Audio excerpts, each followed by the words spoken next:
folks, Tom Vasel here, and today we're talking about Summoner Wars. Now, Summoner Wars is a great game that I enjoy, and today I'm putting up 3 videos about Summoner Wars. In one video I'm talking about my favorite common units, in one I'm talking about my favorite champion units, in this one I'm talking about my favorite summoners.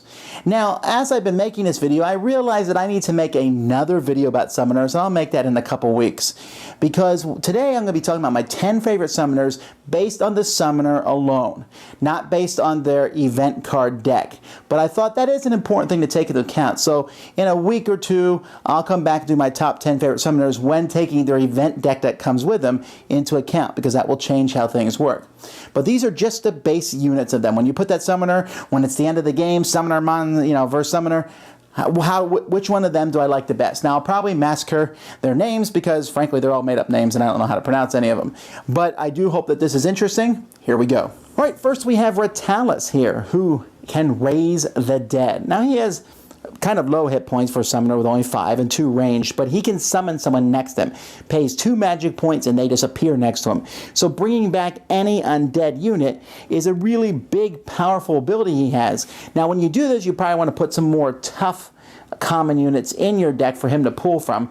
You don't want to be spending 2 magic points to get a 0 or 1, although I have done that in case of emergencies. And that's what this guy is great. Emergencies, but also you can kill a unit and you know the possibility exists of him bringing that unit back, which is just fantastic and lots of fun. Then we have Sunderved, who I like this guy. I mean, first of all, he's no slouch, 7 hit points and 3 attack, but anyone within 2 spaces of him from his side gets a +1 attack value. That's great, and he has 3 attack dice himself, so he is one of the few summoners who might actually lead a charge into battle. You're moving up and fighting your opponent. Really enjoy how this guy works. I like taking the battle to my opponent, and Sunderved is one of the guys to do that. Then we have Bolvi here, who uses walls to help him out. Now, most people, when they have a wall, you start with 1 wall in Summoner Wars, and sometimes you play a second. Rarely will someone play all 3. In his case, you're tempted to do so, and probably will, because you can add 3. You can put a wound wall and a wound marker in each one, and then add 3 to his attack. So that hurts your walls a little bit, but not a big deal, especially in endgame. In endgame, you're going up against a guy who most likely has 5 attacks for at least 3 or 4 turns. You could spend some time taking his walls out, but that's not worth it. Great guy here, Bolvi. Then we have Glurblub. I love his name, Glurblub. Anyhow, the vine walls are incredibly annoying to someone who's playing against the swamp orcs or swamp mercenaries. This guy, every time he kills an enemy, turns them into a vine wall. And that's great just because of the whole fact that he's going to be able to be moving around, and not only do they have the annoyance of seeing somebody die, and then it's replaced with a swamp wall, a great double team. Then we have Solander. Now, Solander is great because he has a 2 range attack with 7 hit points, so he's decent at fighting. But if he charges you, he can basically move and then go right next to you, and then he rolls 4 dice. So he's at 4 dice on attack and 2 range. Now, he can't do it twice in a row, so he'll have to run up, hit you, hopefully kill you, and then run up and kill someone else. A really good combo. I like him. Fun to attack little guys with. Then Kalul.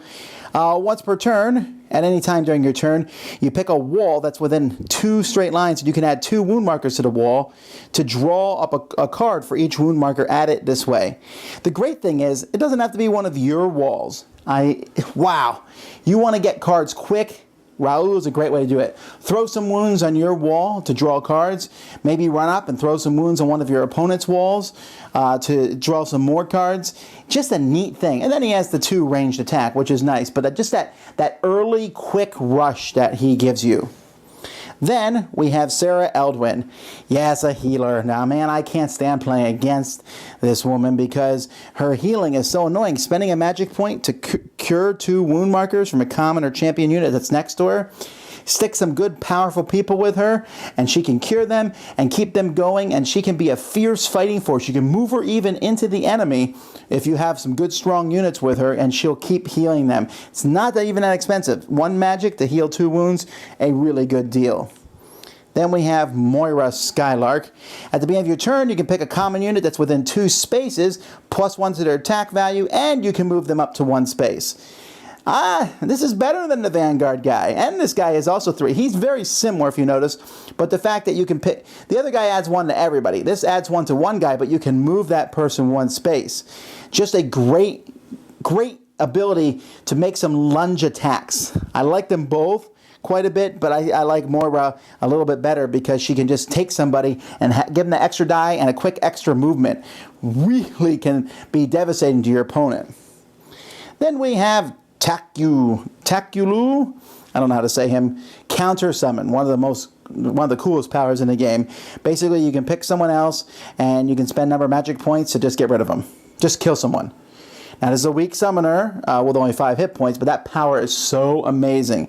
And just, it's any unit. So commons and champions, you save up a lot of magic points, they're not going to bring anyone really that close to your summoner because they know they're going to just get destroyed. Wow, such a great summoner.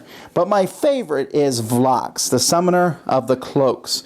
I love him because during the event phase, I can pick any other cloak unit on the battlefield, and he's treated as if he has the name and abilities of that unit. This guy is the ultimate chameleon. He can take all sorts of special abilities. He can move around, and the cloaks have some guys with some amazing special abilities. If you can, when I'm using this summoner, I'll throw in all sorts of cloak units into my deck just so I have all those abilities possible to use with Vlox. The most versatile summoner out there. He is my #1, my favorite. Well, that's it. Who is your favorite summoner? Now, these are all the summoners that were done all the way up to the Masters Alliance set.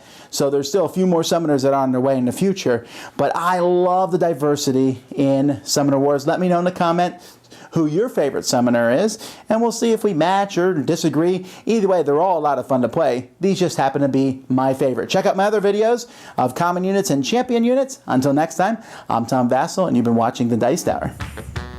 Thanks so much for watching the Dice Tower videos. Find more great videos and reviews as well as our top-rated audio podcast at Dicetower.com. You can also find other great shows at Dicetowernetwork.com. I'm Eric Summerer, and you've been watching The Dice Tower. The Dice Tower is sponsored by Cool Stuff Inc., where you can find great games for great prices. Cool stuff in stock. Check them out at CoolStuffInc.com.